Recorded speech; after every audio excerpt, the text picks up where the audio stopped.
To studio in Telugu. AP ముఖ్యమంత్రి చంద్రబాబు దంపతులు AP మంత్రి నారా లోకేష్ దంపతులు తిరుమల శ్రీవారిని దర్శించుకున్నారు. ఏపీ ముఖ్యమంత్రి మనవడు నారా దేవాంశ్ జన్మదినం సందర్భంగా స్వామివారిని దర్శించుకున్నారు. కనుక పరమ పవిత్రలోకి గౌరవ మాన్య ముఖ్యమంత్రులు శ్రీ నారా చంద్రబాబు నాయుడు గారు సకుటుంబంగా ఆలయంలోకి శ్రీవారి అహలంజన్మ సుప్రభాతాచ మేనిష, ప్రతి ఉదయము ప్రభాతము కావచ్చు, కానీ భగవంతుణ్ణి ఎవరు దర్శిస్తారో వారికి అది సుప్రభాతం అవుతుంది. చేసి ఆ శ్రీయపతిని కమనీయ రూపాన్ని దర్శించాలి అని విచ్చేస్తూ ఉన్నారు. యాని కానిచ పాపాని కోటి ఉండవలసిన అవసరం లేదు, అవి కూడా పుణ్యకరమైనటువంటివే. కానీ అంతటి పుణ్యఫలాన్ని శరణాగతితో ప్రపత్తితో భక్తితో ఉంటూ ఆలయంలోకి ప్రవేశించి దర్శిస్తే పరాత్పరుడు శ్రీనివాసుడు అనుగ్రహిస్తాడు. గౌరవ ముఖ్యమంత్రి వర్యులు ధ్వజస్తంభం దగ్గరికి వచ్చారు. ధ్వజో జీవస్సముచ్యతే.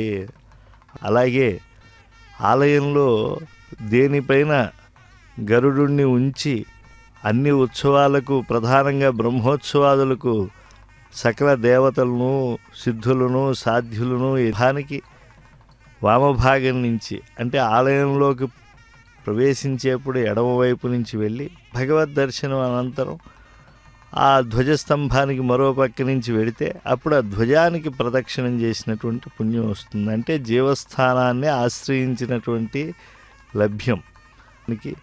సకుటుంబంతో గౌరవ ముఖ్యమంత్రులు ఆంధ్రప్రదేశ్ శ్రీ నారా చంద్రబాబు నాయుడు గారు ప్రవేశించి వెండి వాకిల్ని కూడా దాటి వెళ్ళారు. భగవంతుణ్ణి దర్శించడం అనేటువంటిది మహాభాగ్యం. నారా లోకేష్ గారు ధర్మపత్ని సమేతంగా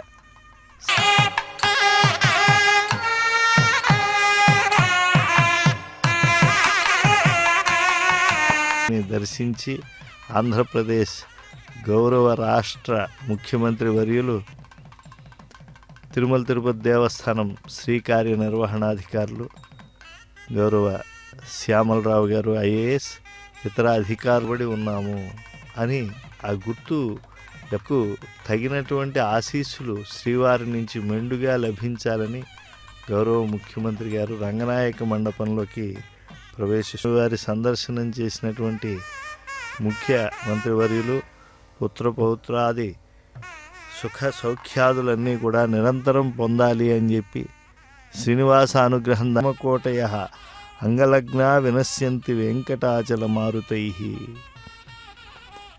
ధర్మపత్ని సమేతంగా వెంకటేశ్వర స్వామి వారి ఆశీర్వచనాన్ని అందుకుంటూ ఉన్నారు.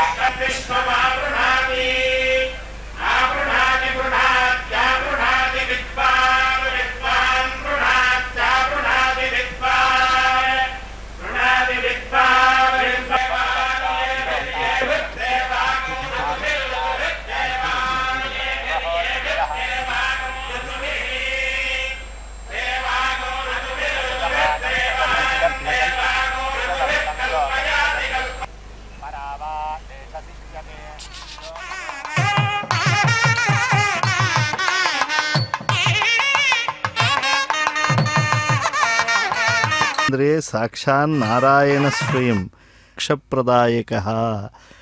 ఇంతవరకు కూడా అవి అంటే స్త్రీశక్తిగా భూశక్తిగా నీలాశక్తిగా అనేటువంటి విజయాలు వారి ద్వారా లోకక్షేమం కూడా చేకూరాలి అని చెప్పి మంచి ఆశీర్వచనం అందించి శేషవస్త్రాన్ని అలాగే తీర్థప్రసాదాలను గౌరవ ముఖ్యమంత్రి వర్యులైనటువంటి నారా చంద్రబాబు నాయుడు గారికి నారా లోకేష్ గారికి వారి పౌత్రుడైనటువంటి చిరంజీవికి ఇవ్వటం జరుగుతూ ఉన్నది. ఈ రంగనాయక మండపంలో లభిస్తుంది.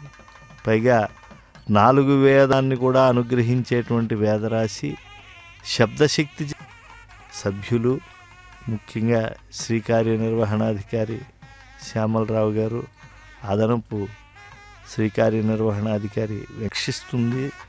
అది పరిపూర్ణతో హృదయాన్ని పూర్ణ కలశం చేస్తుంది. కనుక ఏ దివ్యమూర్తి యొక్క ప్రభావం ఈ లోకాలన్నింటినీ కటాక్షిస్తోందో, బ్రహ్మాది దేవతలందరూ కూడా ఏ దేవదేవుణ్ణి అన్వేషిస్తూ ఉన్నారు. ప్రపన్నులైనటు యుగ్మము ఏ స్వామి పాదములు తుది, కేశములు తుది, అంతము లేనివో ఏ మహావాయువులన్నీ ఏ స్వామి, ఆ స్వామి ఎప్పుడూ కూడా సత్యస్వరూపుడై ఉంటాడు. అటువంటి దేవదేవునిగా గ్రహించినటువంటి వారు ఈ యొక్క బహుమానాలన్నింటినీ, కోట్ల కొలది పాపాలు, జనన మరణాది సంసార క్లేశాలు కాల్చివేసేటువంటి సాధనం మోహము, మదము, మాత్సర్యం లాంటి హరిషడ్వర్గాలు వదిలి హరిషడ్వర్గాలను మనం పొందటానికి ఒక పాత్రతను చేసి శ్రీనివాస స్వామి సేవలో